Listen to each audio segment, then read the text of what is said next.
Telangana deputy CM Bhatti Vikramarka మాట్లాడుతున్నారు. Live ద్వారా చూద్దాం. శాస్త్రవేత్తలు అందరూ ప్రపంచవ్యాప్తంగా చెప్తా ఉన్నారు. సరే, ఇక్కడ కూడా అట్లాగే ఎండలు కొడతా ఉన్నాయి. కానీ ఈరోజు మాత్రం ఇక్కడికి వస్తే మీరు చూస్తూ ఉన్నారు, ఆ ఎల్లినే ఎటుపోయిందో. వర్షపు జల్లులు పైనుంచి ప్రకృతి కూడా ఆశీర్వదిస్తూ ఉంది. ప్రకృతి కూడా ఎప్పుడు ఆశీర్వదిస్తుందంటే నాయకత్వం కానీ పాలన కానీ ఒక మంచి సంకల్పం ఉంటే, మానవ సేవే మాధవ సేవ అని ఆలోచన చేసి వాళ్ళ అభివృద్ధి మన లక్ష్యంగా అజెండాగా పెట్టుకొని పోతా ఉన్నప్పుడు ఆ భగవంతుడు కూడా సహకరిస్తాడు, ప్రకృతి కూడా సహకరిస్తుంది అని చెప్పటానికే నేను ఆ ఎల్లిని ఈనాటి వర్షాన్ని కూడా మీ అందరికి గుర్తు చేస్తా ఉన్నాను. ముఖ్యమంత్రి రేవంత్ రెడ్డి గారు, సరే నేను దగ్గరగా ఈ రాష్ట్ర ప్రభుత్వం ఏర్పడిన దగ్గర నుంచి ఉప ముఖ్యమంత్రిగా ఈ రాష్ట్ర బడ్జెట్లు తయారు చేసే ప్రతి సందర్భంలో, లేకపోతే శాసనసభలో సభ జరిగే ప్రతి సందర్భంలో, లేకపోతే రాష్ట్ర ప్రభుత్వం తరఫు నుంచి తీసుకునే ప్రతి నిర్ణయంలో చాలా దగ్గరగా లోతుగా చర్చించిన తర్వాత జరుగుతున్నటువంటి విషయాలు తెలిసినటువంటి వ్యక్తిగా కొన్ని విషయాలు మీ అందరితో చెప్పదలుచుకున్నాను. పాలనంటే, ముఖ్యమంత్రి అంటే నలుగురు అధికారులను పోగేసుకొని ఆ అధికారులు చెప్పిన దాన్ని తీసుకొని రొటీన్గా పాలన చేయటం కాదు. పాలనంటే మనం చిన్ననాటి నుంచి ఏ గ్రామీణ ప్రాంతం నుంచి ఎదిగి వచ్చామో, ఏ రైతు సమస్యలు, భూమి లేని నిరుపేద ప్రజల సమస్యలు, తినటానికి తిండి లేనటువంటి కుటుంబాలకు సంబంధించిన విద్యార్థులు అర్ధాకలతో బడిగిపోతున్నప్పుడు చూసినటువంటి సమస్యలు, ఆ సమస్యలన్నింటినీ కదా మనం అడ్రస్ చేయాల్సింది. కేవలం అధికారులు ఏదో రాసిస్తే ఆ రాసిన దాని ప్రకారం బడ్జెట్ తయారు చేసి మనం పాలన అందించడం కాదు కదా. బట్టనా, నేను ఒక మామూలు గ్రామంలో పుట్టి వచ్చాను. సామాన్య రైతుల బాధలు తెలిసిన వ్యక్తిగా, తినటానికి తిండి లేనటువంటి కుటుంబాల బాధలు చూసినటువంటి వ్యక్తిగా చెప్తా ఉన్నాను. ఎన్ని ఇబ్బందులున్నా ప్రజల సంక్షేమమే మన అజెండాగా మనం నిర్ణయాలు తీసుకొని ఈ రాష్ట్రంలో అమలు చేయాల్సిందే అని చెప్పి ఒక పాలమూరు జిల్లా బిడ్డగా, ఆకలి తెలిసిన వ్యక్తిగా నేను ఒక స్పష్టమైనటువంటి నిర్ణయం తీసుకొని మీ అందరితో పంచుకుంటున్నాను. ఈ రాష్ట్రంలో ఉన్నటువంటి 1,15,00,000 కుటుంబాలు ఈరోజు సన్న బియ్యంతో భోజనం చేయాల్సిందే. అది నేను ముఖ్యమంత్రిగా కాంగ్రెస్ ప్రభుత్వాన్ని నడుపుతున్నటువంటి వ్యక్తిగా నిర్ణయం తీసుకుంటున్నాను. 1,15,00,000 కుటుంబాలు. ఇది పేద ప్రజల గురించి, మధ్యతరగతి కుటుంబాల గురించి ఆలోచన చేయగలిగినటువంటి ముఖ్యమంత్రి ఉన్నప్పుడు మాత్రమే ఇది సాధ్యమైనటువంటి కార్యక్రమం.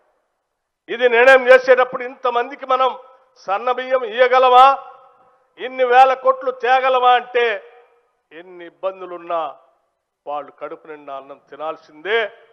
గొప్ప గొప్ప వాళ్ళు తినే సన్న బియ్యం పేద మధ్యతరగతి కుటుంబాలు, గ్రామీణ ప్రాంతాల్లో ఉన్న ప్రతి కుటుంబం కూడా తినాల్సిందే అని చెప్పి ఒక నిర్ణయం తీసుకొని చెప్పినప్పుడు ఎస్, తప్పనిసరిగా ఇటువంటి కార్యక్రమాలు చేయాల్సిందే అని చెప్పి వారి మీద ఒక అభిప్రాయం నాకు ఏర్పడింది.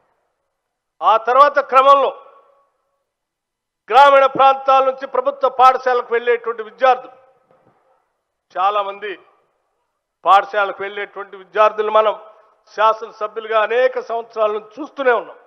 కానీ ఏనాడు కూడా ఏ ముఖ్యమంత్రి ఆలోచన చేయలే.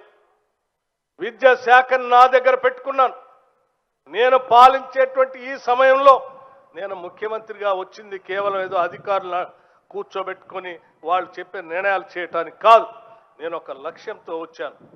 ఈ రాష్ట్రంలో ఉన్నటువంటి 27 లక్షల విద్యార్థులు ప్రతిరోజు ఉదయం ప్రభుత్వ పాఠశాలలో అల్పాహారం ప్రభుత్వ పరంగా పెట్టాల్సిందే. అది కూడా న్యూట్రిషియస్ ఫుడ్ ఉండాల్సిందే. దానికి కూడా ఒక గ్లాసు పాలు ఇవ్వాల్సిందే, ఒక గ్లాసు జావ ఇవ్వాల్సిందే అని చెప్పినప్పుడు ఎస్, ఇది కదా ప్రజల గురించి ఆలోచన చేసేటువంటి ప్రభుత్వ అధినేత ఉన్నప్పుడు జరిగేటువంటి సంక్షేమం కదా అని చెప్పి ఈరోజు క్యాబినెట్లో ఉన్నటువంటి వాళ్ళందరూ ఈ కార్యక్రమాన్ని మద్దతిచ్చి రాష్ట్ర వ్యాప్తంగా ఈ సంవత్సరం 27 లక్షల మంది విద్యార్థులకి ఇవాళ మార్నింగ్ బ్రేక్ఫాస్ట్ పెట్టే కార్యక్రమం జరుగుతాం చూశాం. చాలా సందర్భాల్లో చెప్పారు, నల్లమల్ల అడవుల్లో ఆ పరిసర ప్రాంతాల్లో ఉన్నటువంటి పేదవాళ్ళు అనేక మంది చూశాం, ఇల్లు లేనటువంటి పేదవాళ్ళని చూశాం. 10 సంవత్సరాల ఆనాటి టీఆర్ఎస్ ప్రభుత్వం అధిక బడ్జెట్తో అనేక వనరులతో రాష్ట్రాన్ని అప్పచెప్తే పేదవాళ్ళకి ఇల్లు ఇస్తా అని మోసం చేసిండు. మనం మాత్రం చేయటానికి వీల్లేదు. ఎట్టి పరిస్థితుల్లో ప్రతి పేద కుటుంబానికి అర్హత ఉన్నటువంటి వాళ్ళకి అందరికీ ఇందిరమ్మ ఇల్లు ఇవ్వాల్సిందే. 5 లక్షల రూపాయలు ప్రతి ఇంటికి వెచ్చించి ఇచ్చి 4,50,000 ఇల్లు కట్టాల్సిందే అని చెప్పి ఒక నిర్ణయం చేసిన ముఖ్యమంత్రి ఒక గ్రామీణ ప్రాంతం నుంచి మీ అందరి హృదయం తెలిసిన బాధలు ఇబ్బందులు తెలిసిన వ్యక్తి కాబట్టే ఆ నిర్ణయం చేయగలిగారు. ఇటువంటి అనేకం ఈరోజు రాష్ట్ర వ్యాప్తంగా ఉన్నటువంటి మహిళలు, అక్కలు, చెల్లెలు, తల్లులు అనుకుంటూ అనేక మంది గతంలో మోసాలు చేశారు. కానీ నేను ముఖ్యమంత్రిగా ఈరోజు రాష్ట్రంలో ఉన్నటువంటి అక్క చెల్లెళ్ళందరికీ కూడా వడ్డీ లేని రుణాల్ని సంవత్సరానికి 20,000 కోట్లు ఇవ్వాల్సిందే. 5 సంవత్సరాల్లో 1,00,000 కోట్లు వాళ్ళకి ఇవ్వాల్సిందే. వాళ్ళని కోటీశ్వరులు చేయాల్సిందే అని చెప్పి ప్రతి సంవత్సరం ఆర్థిక శాఖ నుంచి 20,000 కోట్లకు పైబడి మహిళలందరికీ కూడా వడ్డీ లేని రుణాలు ఇప్పిస్తున్నటువంటి ముఖ్యమంత్రి ఈరోజు మీ మధ్యకు వచ్చి మీ ఆశీర్వచనం మీకు కృతజ్ఞత చెప్పేటువంటి కార్యక్రమానికి వచ్చారు. ఇటువంటి కార్యక్రమాలు అనేకం ఈరోజు ఈ రాష్ట్రంలో జరుగుతూ ఉన్నాయి.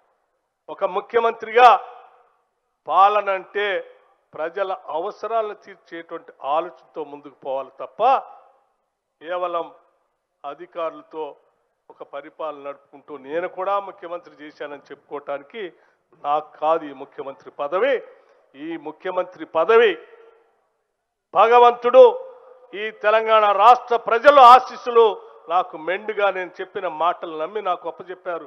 కాబట్టి వాళ్ళకు రుణం తీసుకునే కార్యక్రమం కోసం కాంగ్రెస్ ప్రభుత్వం ద్వారా ప్రజల అవసరాలు తీసే కార్యక్రమాన్ని చేపడతామని చెప్పి ఈరోజు మీ మధ్యకు వచ్చి కృతజ్ఞతలు చెప్పే కార్యక్రమం చేస్తున్నట్టు ఈ సందర్భంలో మీ అందరికీ కాంగ్రెస్ ప్రభుత్వం తరఫున, రాష్ట్ర ముఖ్యమంత్రి గారి తరఫున ప్రజల సంక్షేమం కోసం పనిచేసేటువంటి ఈ కార్యక్రమాలు ప్రజల గుండెల్లో పెట్టుకొని ఇప్పుడే మన అనిరుద్ధ రెడ్డి గారు మాట్లాడేటప్పుడు చెప్పారు, ఒక ఆయన బయటకు వచ్చి నేను మళ్ళీ వస్తామంటే యాడికి వస్తారు? రాష్ట్రంలో ఉన్నటువంటి ప్రజలు మాట్లాడుకునేటువంటి స్వేచ్ఛ లేని జీవితాన్ని ఇవ్వటానికి వస్తారా? తెలంగాణ రాష్ట్ర ప్రజల బ్రతుకంటే స్వేచ్ఛగా మాట్లాడుకునే విధానం, స్వతంత్రంగా మాట్లాడుకునేటువంటి విధానం, భయం లేకుండా మాట్లాడుకునేటువంటి విధానం, ఆ స్వేచ్ఛ భయం లేకుండా ఉండేటువంటి జీవన విధానానికి ఆనాడు టీఆర్ఎస్ పార్టీ 10 సంవత్సరాలు పోలీస్ కానిస్టేబుల్ ఏం మాట్లాడితే ఏమైందోనే ఆయన భయం, రైతు నేను ఏం మాట్లాడితే ఏమైందోనే ఆయన భయం, యువకుడుగా నేను ఏం మాట్లాడితే ఏమైందో ఏ కేసు పెడతారని ఆయన భయం, ఒక అధికారి నేను ఏం మాట్లాడితే ఎవరు వింటారో అనేటువంటి ఆయన భయం, ఒక శాసనసభ్యుడు ఏం మాట్లాడితే ఏం కేసు పెడతారనేటువంటి ఆయన భయం, భయం భయం భయం భయంగా 10 సంవత్సరాలు ఆ టీఆర్ఎస్ ప్రభుత్వ పాలన చూసిన తెలంగాణ ప్రజలకి ఈరోజు స్వేచ్ఛని, స్వాతంత్రాన్ని ప్రసాదించినటువంటి కాంగ్రెస్ ప్రభుత్వం ముఖ్యమంత్రి ఈరోజు మీ మధ్యకు వచ్చి కృతజ్ఞతలు చెప్తా ఉన్నాడు. ఈ అవకాశం ఇచ్చిన మీ అందరికీ ధన్యవాదాలు చెప్పడానికి వచ్చాడు. అందుకే మీ అందరికీ మరొక్కసారి ధన్యవాదాలు తెలియజేస్తూ ముగిస్తా ఉన్నాను. నమస్కారం.